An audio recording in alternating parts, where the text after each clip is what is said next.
Hello అండి. Welcome back to my channel. మనకి ఇంకొక 2 రోజుల్లో ఆదివారం మనకి అమావాస్య రాబోతుందండి. ఇది చాలా శక్తివంతమైన అమావాస్య. దీన్ని చొల్లంగి అమావాస్య అని కూడా అంటారండి. అయితే ఈ అమావాస్య రోజున మనం చేసుకోవాల్సిన పరిహారాలేంటి? ముఖ్యంగా ఈ రోజున ఈ ఒక్క దీపం పెట్టుకుంటే చాలండి. సంవత్సరం అంతా కూడా మనకి ఎలాంటి ఆరోగ్య సమస్యలు రాకుండా, ఒకవేళ అనారోగ్యంతో ఉన్నాళ్ళు కూడా లేచి తిరిగేలా చేసే దీపమే ఈ దీపం అండి. ఈ దీపం ఎలా పెట్టాలి అనేది నేను వీడియో చేశానండి. ఆల్రెడీ నా ఛానల్‌లో ఉంది. ఒక 1 ఇయర్, 2 ఇయర్ బ్యాక్. ఆ వీడియో లింక్‌ని ఈ వీడియో కింద డిస్క్రిప్షన్‌లో ఇస్తానండి. ఒకసారి వెళ్లి చూడండి. ఈ వీడియోలో అయితే నేను ఎలా పెట్టాలి అనేది ఎక్స్‌ప్లెయిన్ చేస్తున్నాను అంతే. మీరు చూడాలి అనుకుంటే అది మొత్తం కూడా వీడియో నేను 1 ఇయర్ బ్యాక్ పెట్టాను. ఆ వీడియో డిస్క్రిప్షన్‌లో ఉంటుందండి. లింక్ ఒకసారి చూడండి. లేదా వీడియో చివరన మీకు ఎండ్ స్క్రీన్ కూడా వస్తుంది.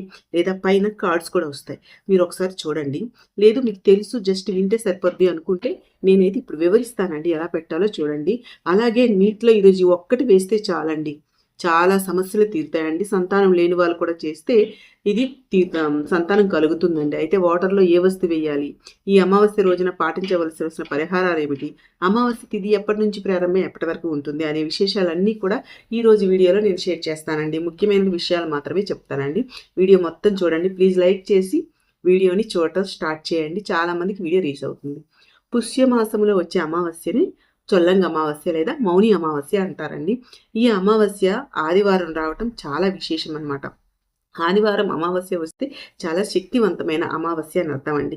మీరు ఏ అమావాస్యకి పరిహారం చేసినా చేయకపోయినా ఈ అమావాస్యకి మాత్రం తప్పనిసరిగా మీరు పరిహారాలు అనేవి పాటించాలండి. ఎందుకంటే ఆదివారం పూట వచ్చే అమావాస్య మనలో చాలా మార్పులు తెస్తుందండి. అందుకని అలాంటి మార్పులకి గురి కాకుండా ఉండాలి అంటే మన ఇంట్లో చిన్న చిన్న పరిహారాలు అనేవి పాటిస్తూ ఉండాలండి. మన పిల్లలు కూడా క్షేమంగా ఉంటారనమాట. అందుకని ఈ పరిహారాలన్నీ కూడా తప్పనిసరిగా పాటించాలండి. ముందుగా మనకి ఈ చొల్లంగి అమావాస్య అనేది 2026వ సంవత్సరంలో జనవరి 18వ తేదీన ఆదివారం అయితే రాబోతుందండి.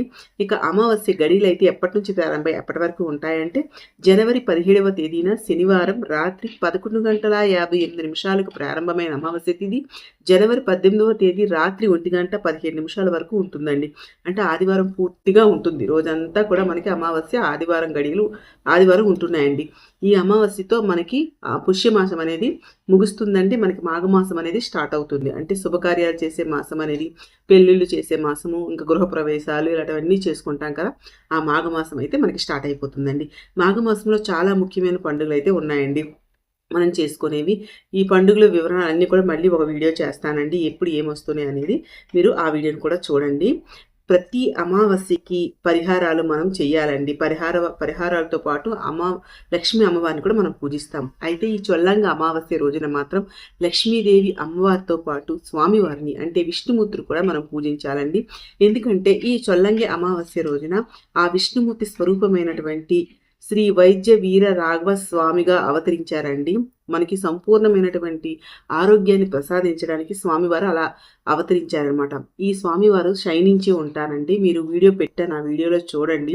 స్వామివారి ఫోటో కూడా ఉంటుంది. స్వామివారి తల కింద ఔషధాలు పెట్టి ఉంటుందండి. అనారోగ్యంతో ఉన్నవాళ్ళు ఈ స్వామివారి గుడికి వెళ్ళిన, ఇంట్లో స్వామివారికి పూజించిన, ఈ దీపం పెట్టుకున్నా చాలండి. ఎంతటి అనారోగ్యమైనా సరే తొలగిపోయి ఆరోగ్యవంతులు అవుతారండి. అయితే మనకి స్వామివారి దగ్గర ఫోటో లేకపోతే ఏమీ పర్వాలేదండి. మన ఇంట్లో ఉన్నటువంటి విష్ణుమూర్తి ఫోటో దగ్గర కానీ, వెంకటేశ్వర స్వామి దగ్గర కానీ ఈ దీపం అయితే పెట్టుకోవచ్చండి. మన పూజా మందిరంలోనే ఈ దీపం అయితే పెట్టుకోవచ్చండి.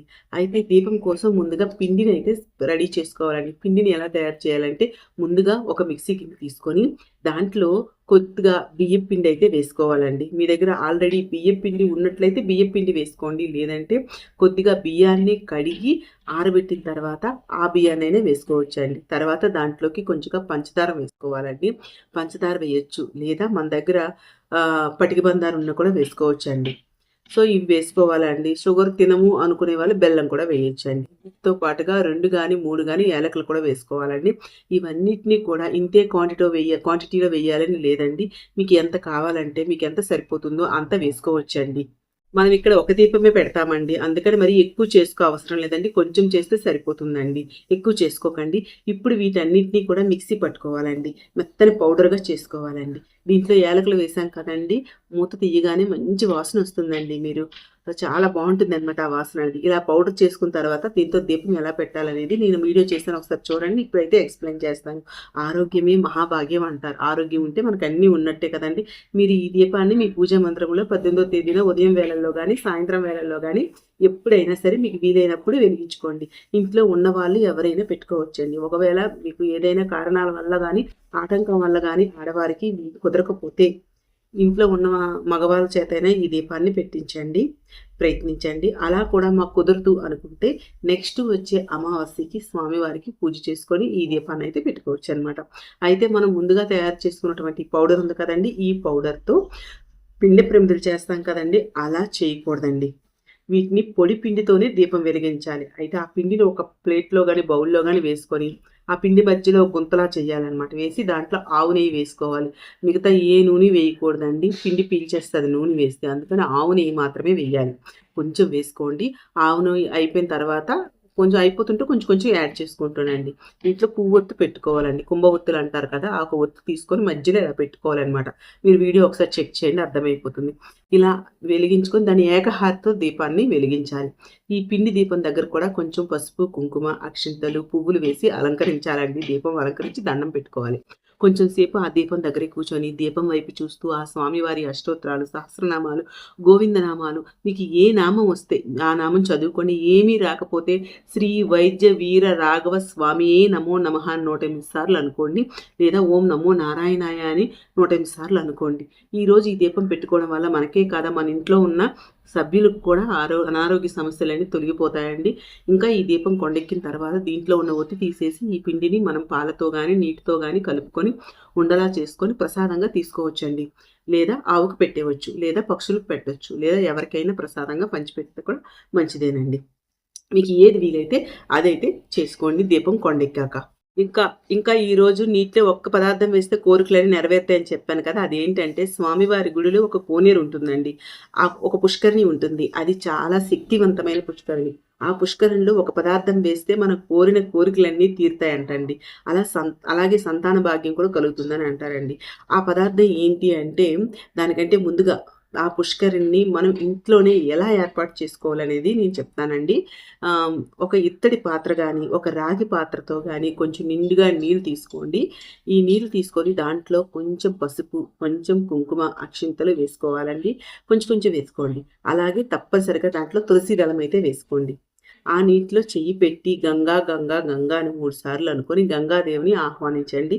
అదేంటంటే ఒక చిన్న బెల్లం ముక్కని చేతిలోకి తీసుకొని 3 సార్లు ప్రదక్షిణ చేసి చేతిలో ఉన్నటువంటి ఆ బెల్లం ముక్కని ఆ నీటిలో వదిలిపెట్టేయాలండి. ఆ తర్వాత ఆ పుష్కరునికి దండం పెట్టుకోండి. మీ మనసులో ఉన్నటువంటి కోరికలు ఏమైనా సరే, ఆరోగ్యం కానీ, సంతానం కానీ, ఆర్థికపరమైన సమస్యలు కానీ, కోర్టు గొడవలు కానీ ఏ ఉన్నా సరే కోరుకోండి, తప్పనిసరిగా నెరవేరుతుందండి. ఇంట్లో ఉన్న వారందరూ కూడా చేయాలండి. 3 సార్లు ప్రదక్షిణ చేయాలి కాబట్టి పూజలో కాకుండా కొంచెం దూరంగా పెట్టుకొని ఈ వాటర్ అనేది చుట్టూ ప్రదక్షిణ చేసుకొని ఆ బెల్లం ముక్కని నీటిలో వదిలిపెట్టేయండి. ఇలా చేయడం వల్ల మంచి ఫలితాలు వస్తాయండి. ఇలా పూజ అంతా చేసుకున్న తర్వాత కొంచెం సేపు అయ్యాక మనం పెట్టుకున్నటువంటి పుష్కరిణి ఉంది కదండి, అంటే నీళ్ళు ఉన్నాయి కదండి, ఆ వాటర్ని కొంచెం కొంచెంగా అందరూ ప్రసాదంగా స్వీకరించండి. తీర్థంలాగా ఇంటిళ్ళ పాద అందరూ కూడా ఇందులో బెల్లం వేస్తాం కాబట్టి ఈ జలం చాలా తీయగా ఉంటుందండి. అందరూ కూడా స్వీకరించవచ్చండి. ఇంకా ఏమైనా మిగిలితే కొంచెం ప్రసాదంగా కూడా ఇవ్వచ్చు, లేదంటే ఏదైనా చెట్లు మొదట్లో వేసేయండి. ఈ అమావాస్య రోజున ఈ 2 పరిహారాలు తప్పనిసరిగా చేయండి. చాలా చాలా మంచి ఫలితాలు అయితే కలుగుతాయండి. ఇక తర్వాత ప్రతి అమావాస్యకి మనం చేయవలసిన పరిహారాలు అయితే నేను ఇంకొక వీడియోలో పెట్టానండి. కావాలంటే ఆ వీడియో కూడా డిస్క్రిప్షన్లో ఉంటుంది, చూడండి. దిష్టి పరిహారాలని, ఇంకా ఇంటి కోసం నరదృష్టి ఉంటే ఏం చేయాలి, ఆ పరిహారాలన్నిటితో నేను ఒక వీడియో చేశాను. ఆ వీడియో కూడా కింద డిస్క్రిప్షన్లో ఉంటుంది, ఒకసారి వెళ్ళి చూడండి. సో వీడియో మొత్తం చూసారు కదండి, మీకు నచ్చింది అనుకుంటున్నాను. నచ్చితే ప్లీజ్ అండి లైక్ చేయండి, షేర్ చేయండి, నా ఛానల్ని సబ్స్క్రైబ్ చేసుకోండి ప్లీజ్ అండి.